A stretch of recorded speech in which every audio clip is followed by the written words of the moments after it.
Hey guys, welcome to another video by the Seminary Life. Today we wanted to look at some of the best jobs that you can take as a seminary student. As we discussed in some of our previous videos, when you move to seminary, most of the time you're moving without a job on the other side of the move. And as a student, there's all sorts of difficulties that come with trying to find a good job, a job that's going to work for you, a job that's going to pay the bills, and a job that's going to let you have a life as well as let you study and do well in your classes, as well as take care of your family and do all the things that are expected of you at home. So we have just a list of five quick best jobs for a seminary student. These by no means are objective by any structure. We didn't do any sort of measuring or testing as far as job satisfaction or anything like that. This is kind of looking at four basic principles as far as what we're looking for in a job. And those things are, we're going to be looking at pay, we're going to look at flexibility of schedule, we're going to look at the business or busyness versus the ability to sit back and do work, like schoolwork, study, that sort of thing, and then part-time versus full-time. So the majority of what we're looking at is more towards the part-time things. Some of these have the ability for a full-time position while also maintaining a work schedule. So let's go ahead and get into this list. The first one, and what I think would probably be one of the better options for you, depending on how much you can stand it, is working for your seminary. Lots of these seminaries have plenty of work-study programs. Lots of them are hiring students for part-time to full-time positions. They're going to be the most flexible and understanding as far as your workload. They're going to understand what you're going through. They're going to be looking to see what your schedule is like before they even hire you. And the commute is going to be good. Most likely you'll already be there, so just leaving the classroom and going to your cubicle or going to the janitor's closet, your commute's going to be nothing. And then the relationships that you build through these jobs, you're in the seminary, you're around all of your professors, you're around fellow students, you have plenty of opportunity to get to know one another, to build these relationships that you're going to last for the rest of your ministry lifetime. So what better way to help develop these than being around and with the people that you're with, 40, 50 hours a week. The second one would be a warehouse sort of job. With this, they're going to be most likely shift work. I know like UPS and FedEx Ground, they do 4-hour shifts, 5 days a week, where you could do a 4-hour shift from 3 a.m. to 7 a.m. You could get in, get your 4 hours done. The pay is decent, and by decent I mean probably better than most of the other part-time jobs that you're going to be looking at. So you're going to be able to get a shift, most likely a consistent shift that you'll be able to schedule around for your classes. I have a professor who said he worked in a Walmart warehouse. He worked 3 12-hour shifts. So he worked the night shift, Saturday night, Sunday night, and Monday night. And then he had the rest of the week to take his classes, to do his homework. It was something that he was able to work out well, and he was still able to get a full-time job with benefits and all that sort of stuff, because he was able to work in a warehouse setting which offered this shift. So not going to be quite as flexible, but due to like the shift structure, you're going to be able to schedule around it a lot easier. And most of these warehouses aren't looking for a ton of hours, especially if you do like the FedEx or the UPS option. They're just looking for a solid 20 to 25 hours a week.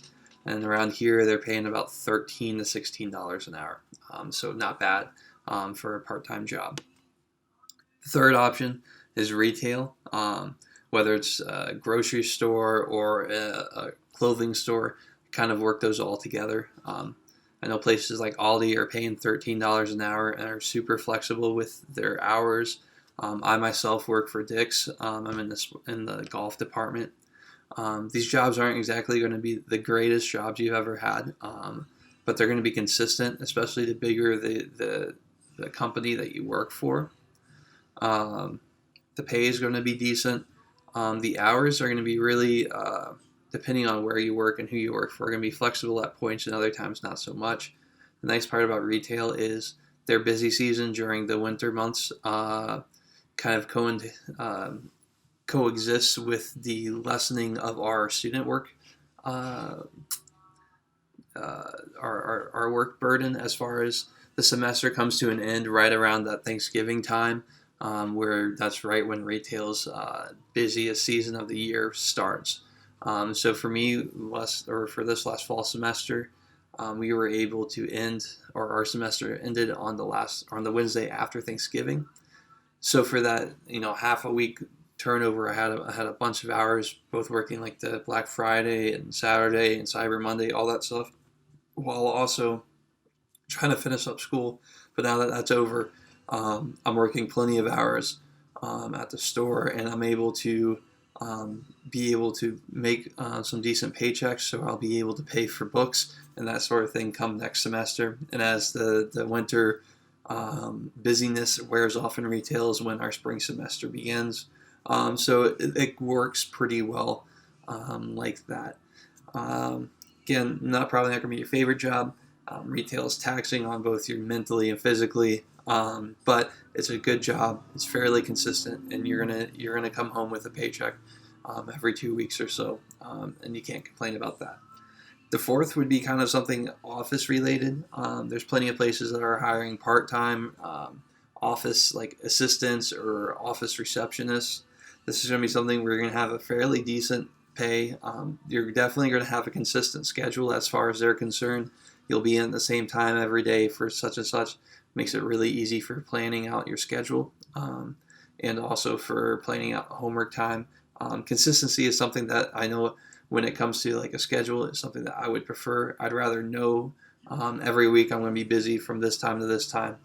That way I can schedule around it, and I don't have to do a lot of double checking my schedule to make sure that my shift on Thursday hasn't changed or anything like that.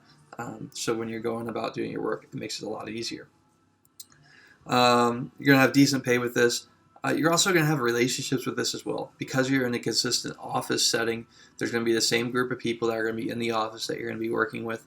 And it's also going to be an area where you can get to know people within the community that you're going to school in. And most likely aren't going to have any ties to the seminary. So it's going to be kind of an outside group of people, potentially an outside group of friends in the community that have nothing to do with the seminary.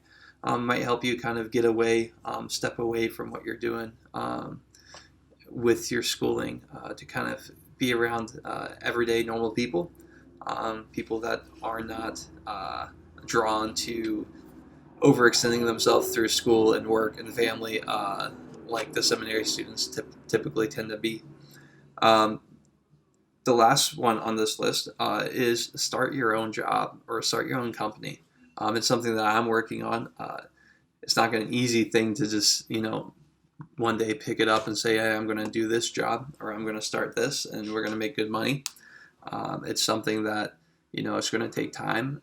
So right now, I'm working retail, and I'm also producing content and doing a bunch of work with my my other business, which is Anthro Branding. We're a church design agency that we focus on websites and logos, and also help strategize the best ways to make like church space efficient and effective. But beyond that,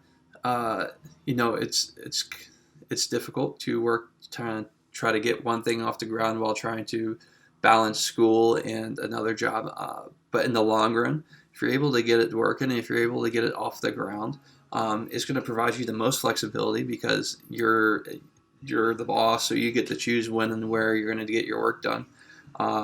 Depending on what your business is, it's going to be fairly decent pay. It might not be the greatest, but it'll be something where you can make it work, and due to the flexibility, you're not going to complain all that much. But the only downside, like I said, it's going to take time, and it's definitely not going to be the easiest thing to just start doing. But it might have the most upside towards the end. I know for one of the goals that I have for my company is that I would like it to be something where I can use it to pay my own bills, but also get to the point where I'm able to provide jobs and opportunities for other seminary students to work for me, to do the similar work on their own schedule, and be able to pay their own bills while they're also pursuing their call to ministry through seminary education. So beyond that, I have one outlier, because sometimes it's really great, sometimes it's really awful. I'm just going to throw it out there. That's kind of like the gig economy, like the Uber, the Grubhub, the DoorDash, Shipped, stuff like that, where it's you have an app, you have your car, you're driving around, you're delivering groceries, or you're delivering food, or you're delivering people.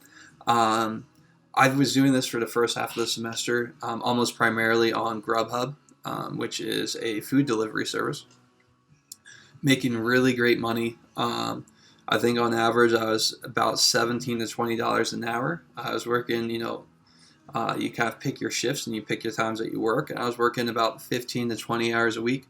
Like I said, I was making pretty good money for the time putting in. It was great. But the thing with these jobs, you're dependent on how the company decides to run their structure as far as deliveries or pay, that sort of thing. And so for here in the Kansas City area, Grubhub started getting really wacky. Without getting into details, it started getting really wacky with how you would receive offers. Sometimes the offers were taking you tens, 20s of miles away from where you're meant to be working in the zone that they give you. So it became something that was really difficult to continue moving forward with. So I am doing that very, very part-time, maybe like 2 or 3 hours a week at this point. But they're great if you're in an area where they're working well. Like I said, you can make really great money, especially if it's consistent in your area. But if not, it's really not all that worth your time and effort. But those are kind of some areas and some things that we would suggest as jobs for you to take up as a seminary student. Working for your seminary, finding a warehouse nearby, working retail, working in an office, or starting your own business are all great ideas for you to pursue as you begin and as you continue your seminary education. So if you have any other ideas as far as job opportunities that you think would work great for seminary students, please leave them in the comments below. If you like this content, if you thought this was helpful, please subscribe up here to our channel. All the likes and subscriptions that we get is going to help us continue to produce more content for you. And also, as you subscribe, feel free to continue to comment in our videos. Give us ideas for things that you'd like to hear more about. And we'd love to create videos that are going to help you make the most out of your seminary experience. So, thanks for your time. Again, let's hope that you have a great day. And yeah, just hope that you are able to find a decent job that pays the bills, helps you provide for your family, and helps you have a great seminary experience so that you can glorify God through all that you're doing, and that you're able to make the most out of your education so you can continue to glorify God throughout the rest of your life.